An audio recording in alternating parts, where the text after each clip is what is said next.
সামিয়া ঠিক আছো তুমি? আরে হ্যাঁ হ্যাঁ, আমি ঠিক আছি। আমার পানি পিপাসা লেগেছে, শুধু একটু পানি খাওয়ার দরকার। কে ভাই আপনি? দেখে শুনে যেতে পারেন না? আমার স্ত্রী প্রেগনেন্ট, যদি আপনার জন্য ওর কিছু একটা হয়ে যেত। সরি স্যার, আমার ছোট ভাইয়ের শরীরটা অনেক খারাপ, তার জন্য ওষুধ কিনতে হবে। হাতে একটা টাকাও নেই, টাকার ব্যবস্থা করার জন্যই ছুটে বেড়াচ্ছি, অত খেয়াল করতে পারিনি স্যার। আচ্ছা ঠিক আছে, কোনো সমস্যা নেই। কি হয়েছে তোমার ভাইয়ের? অতিরিক্ত রোদে ও অসুস্থ হয়ে পড়েছে স্যার, কিছু টাকা দিয়ে আমাকে সাহায্য করুন। ঠিক আছে ভাই, এই নাও 100 টাকা। অতিরিক্ত গরমের জন্য অসুস্থ হয়ে পড়েছে তো, ভেবো না, ঠিক হয়ে যাবে। একটু বেশি করে পানি খায়ও, ঠিক আছে? ঠিক আছে স্যার, আপনাকে অসংখ্য ধন্যবাদ। আচ্ছা ঠিক আছে। ভাবি এইসব কি? চুপ করো, আমি তোমাকে সবটা বুঝিয়ে বলছি।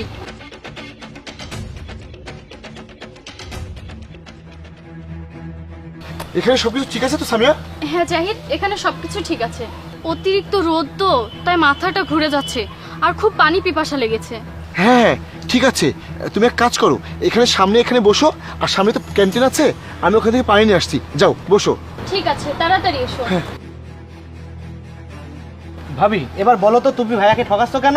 ভাই আগে তুমি আমার কথা শোনো। আরে কি কথা শুনবো তোমার? আমি বুঝতে পেরেছি তোমার রাগ হওয়াটা স্বাভাবিক, কিন্তু আমার এটা ছাড়ার কোনো উপায় ছিল না। আমার এসব করার পিছনে অনেকগুলো কারণ ছিল। কি এমন কারণ ছিল যে যার জন্য তোমাকে ভাইয়ার কাছে মিথ্যা কথা বলতে হলো? ভাইয়া তোমাকে কত ভালোবাসে জানো, আর কত বিশ্বাস করে। আমি তো ভাবতেও পারছি না তুমি ভাইয়াকে এইভাবে ঠকাতে পারো। বাচ্চার জায়গায় বেলুন, সি ভাবি। দেখো তুহিন, তোমার রাগ করাটা স্বাভাবিক, কিন্তু তুমি আমার কথাটা তো আগে শুনবে। তুমিই বলো, তোমার ভাইয়াকে আর তোমার পরিবারকে আমি কিভাবে বলবো যে আমি কখনো মা হতে পারবো না? আমি প্রেগনেন্ট হওয়ার কথা শুনে তোমার ফ্যামিলির সবাই কত খুশি, বিশেষ করে তোমার ভাইয়া। তোমার ভাইয়ার এত খুশি আমি কি দেখতে পারতাম যদি আমি বলতাম যে আমি কখনো মা হতে পারবো না? তোমার ভাইয়া সেনাবাহিনীতে চাকরি করে, বছরে 10 দিন ছুটিতে বাড়িতে আসে। এই 10 দিন বাড়িতে আসে আমাদের সাথে আনন্দে কাটানোর জন্য। এখন আমি এটা বললে তো তার আনন্দটা আমি কেড়ে নিব। আমি অনেকবার বলার চেষ্টা করেছি, কিন্তু আমি অনেক ভয় পেয়েছি যে তোমার ভাইয়া কতটা কষ্ট পাবে। অনেকবার সাহস জগিয়ে বলতে গিয়ে আমি ভুলে বলে ফেলেছি যে তুমি বাবা হতে চলেছো। আমার এই কথা শোনার পরে তোমার ভাইয়ের খুশির তো কোনো ঠিকানাই নেই।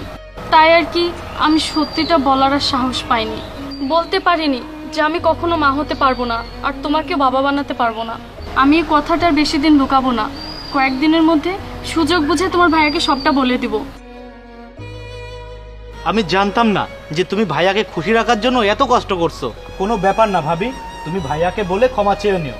ভাইয়া তোমাকে অনেক ভালোবাসে, তোমাকে কিছু বলবে না।